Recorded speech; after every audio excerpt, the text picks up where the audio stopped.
নেতা চিন্ময় কৃষ্ণ দাসের গ্রেপ্তারকে কেন্দ্র করে অস্থির হয়ে উঠেছে বাংলাদেশ।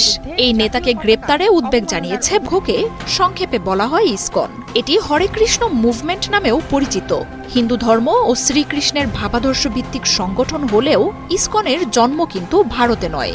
1966 সালের জুলাইয়ে এসি ভক্তি বেদান্ত স্বামী প্রভুদেবার মাধ্যমে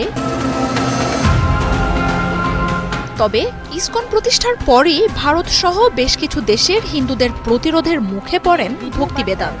নিজের লেখা ও প্রচার কাজে ব্যবহার করা বইগুলোতে অন্য দেবতাদের উপেক্ষা করা বা ছোট করার মতো অভিযোগ ওঠে সংগঠনটির বিরুদ্ধে। এছাড়াও প্রতিষ্ঠার পর নিউ ইয়র্কের কুইন্স কাউন্টিতে শিশুদের মগজ ধোলাই এবং জোরপূর্বক আটকে রাখার অভিযোগে ইসকনের বিরুদ্ধে মামলা দায়ের হয়। সংগঠনটির শীর্ষস্থানীয় এক নেতা স্বামী ভক্তিপাদের বিরুদ্ধে জালিয়াতির গুরুতর অভিযোগ ওঠে। এছাড়াও ইসকন পরিচালিত বিদ্যালয়গুলোতে শিশুদের উপর শারীরিক, মানসিক নির্যাতনের অভিযোগ উঠে। অভিযোগের কথা উইকিপিডিয়ার তথ্যতে পাওয়া গেছে।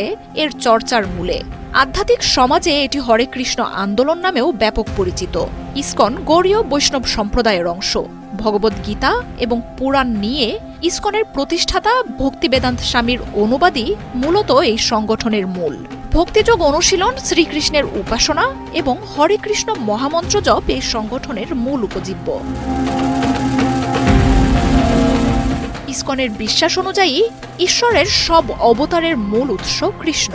নিরামিষ খাবার গ্রহণ, মাদক গ্রহণ না করা, জুয়া খেলা থেকে বিরত থাকা এবং 4টি বিষয়কে ইসকন মতাদর্শীদের মেনে চলতে হয়। নিয়মিত জপ, কীর্তন পালন ছাড়াও জন্মাষ্টমী, রাধাষ্টমী, জয়যাত্রা, দীপাবলির মতো উৎসব পালন করে ইসকন অনুসারীরা। সংগঠনটির সদস্যরা বই বা সশরীরে নিজেদের মতবাদ প্রচার করে মানুষকে ইসকনে যোগ দিতে উৎসাহ দেয়। মন্দির, স্কুল, বিশ্ববিদ্যালয়, ট্রাস্ট, সাংস্কৃতিক প্রতিষ্ঠানের মাধ্যমে বিশ্বের বিভিন্ন দেশে ইসকন তাদের কার্যক্রম পরিচালনা করে।